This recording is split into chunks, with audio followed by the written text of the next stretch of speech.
Peace. Iya, Wah, Pari, lagi ngapain nih?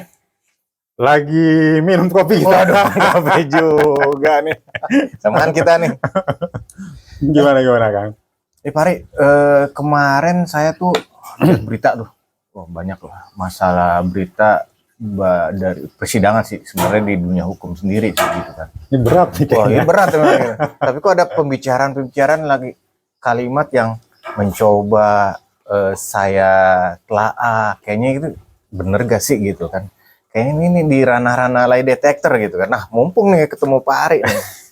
Itu sebenarnya lie detector itu apa ya?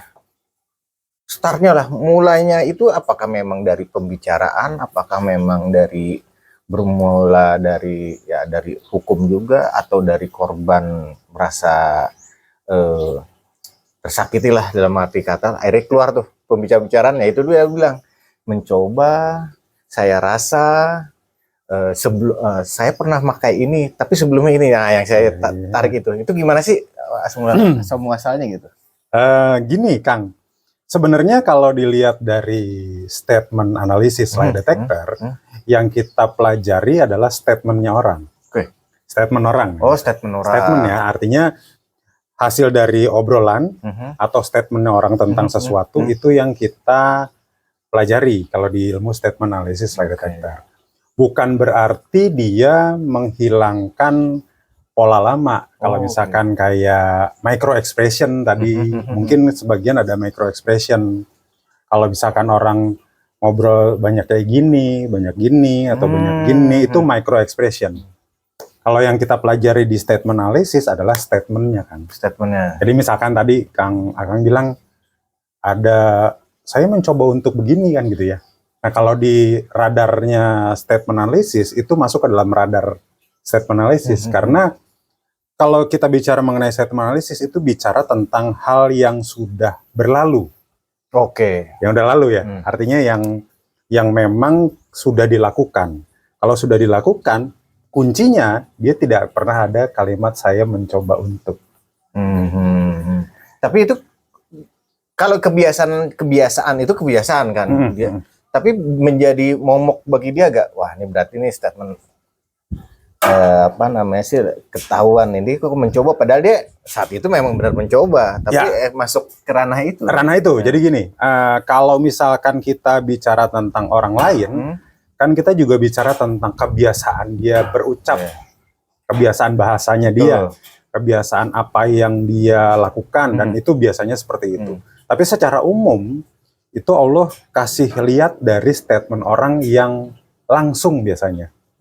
Jadi biasanya kalau statement itu tidak pernah bisa gini. Kalau di statement analisis tuh jangan pernah berbohong kalau daya ingatmu lemah. Jangan pernah berbohong. Itu nggak boleh.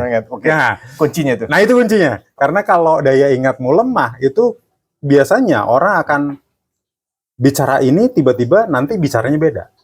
Ini bicaranya beda. Nah itu kalau daya ingatmu lemah jangan pernah bohong lah. Berarti sama juga kalau lagi ngobrol nih, mata ke atas, secara fisik mungkin dia lagi mikir gitu. Tapi ada juga info dia tuh lagi mengada-ngada tuh bicara. Itu bisa juga masuk. Itu micro expression. Itu micro expression. Jadi memang nggak bisa dilepas dari micro expression ya. Tapi yang kita lihat kalau micro expression sekarang ini banyak dipelajari oleh para penjahat dalam tanda kutip. Kalau misalkan dia berucap, dia tatap mata begini, kalau dia mau jawab tatap mata seperti ini, kalau dia harusnya kalau jadi gini, kalau micro expression tuh gampangnya tuh kalau dia melihat ke kiri itu dia memang sedang mengingat sesuatu. Kalau dia melihat ke kanan dia sedang merancang sesuatu. Tuh gampangnya gitu. Tuh banyak banget. Gampangnya gitu. Jadi kalau misalkan ditanya Akang nanti kemana? Saya akan melihat ke kanan biasanya. Secara natural itu. Nanti setelah ini mau kemana? Biasanya ke kanan atas biasanya. Nah itu biasanya seperti itu. Tapi kalau di statement analisis, statementnya yang dikejar. Statementnya yang dikejar. Statementnya dalam artian baik kata per kata atau memang jadi satu kalimat, paragraf atau gimana? Ada yang kata per kata kita bisa ambil, ada yang per kalimat.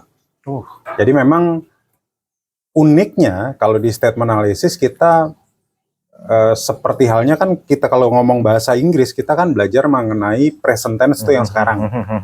Jadi past tense. Ya, past tense yang udah lalu, yang kita sedang kulik itu yang lalu. Betul. Yang lalu tuh seperti apa dia? Ya apa yang dia lakukan? Pertanyaannya seperti apa? Gitu. Statement analysis ini, lie detector ini ada gak sih benefit, mungkin manfaat buat teman-teman ke depannya ya untuk karir, untuk apa sih? Apa ya benefitnya yang diraih? Oh, pasti ada. Karena gini, prinsipnya statement analysis itu pertama ilmu ini baru masuk ke Indonesia itu sekitar 2016-2017. Baru ya 2016. Okay. Waktu itu diambil oleh atau dibawa oleh Mas Guru Taufan di Semarang. Beliau lulusan University of Carolina. Lalu dimasukkanlah ke Indonesia. Di tahun itu baru dia lihat polanya. Saya belajar ilmu ini di 2018, waktu itu praktisioner. 2019 saya ambil TFT-nya, training to trainernya, habis itu saya lanjutin. Nah, polanya sebenarnya di awal adalah untuk melindungi diri kita, Kang. Oke. Kenapa? Karena banyak orang sekarang yang pakai WA, pakai SMS, bahkan pakai media sosial untuk dalam tanda kutip menipu untuk keuntungan dia sendiri. Itu biasanya. Nah, biasanya kalau dari situ kita bisa tahu, oh ini kira-kira ada indikasi bohong. Pertama, untuk diri kita sendiri. Kedua, kalau kita udah buat diri kita sendiri, pasti untuk keluarga dong. Ya. Keluarga nih.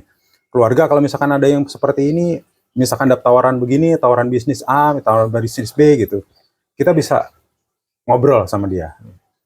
Lalu, kalau misalkan sudah keluarga, sama bisnis kita. Oke, melebar. Lebar loh, bisnis kita sendiri. Atau kalau dia punya bisnis, kan dia jadi terlindungi bisnisnya. Satu itu. Kedua, keempat ke lingkungan kantor. Lingkungan kantor kalau misalkan ada yang berbohong dan lain-lain, semuanya itu pasti berguna. Apalagi teman-teman yang UMKM nih biasanya. UMKM nih biasanya banyak tawaran nih, Kang.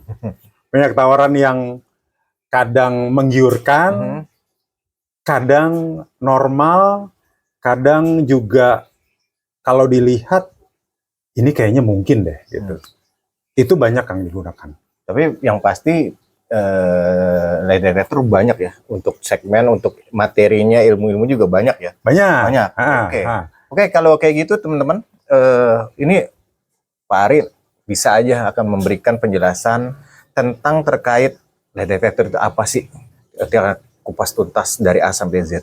Jadi bisa ya join, gabung dengan Trainer United, dengan ya saya tagline lagi, dengan pemateri-pemateri, fasilitator, handal dan ahli di bidangnya. Saat ini saya bicara dengan Pak Ari untuk di bidang lie detector. Bisa langsung ya info-info di link bio Trainer United. Cukup sekian dari saya. Assalamualaikum warahmatullahi wabarakatuh.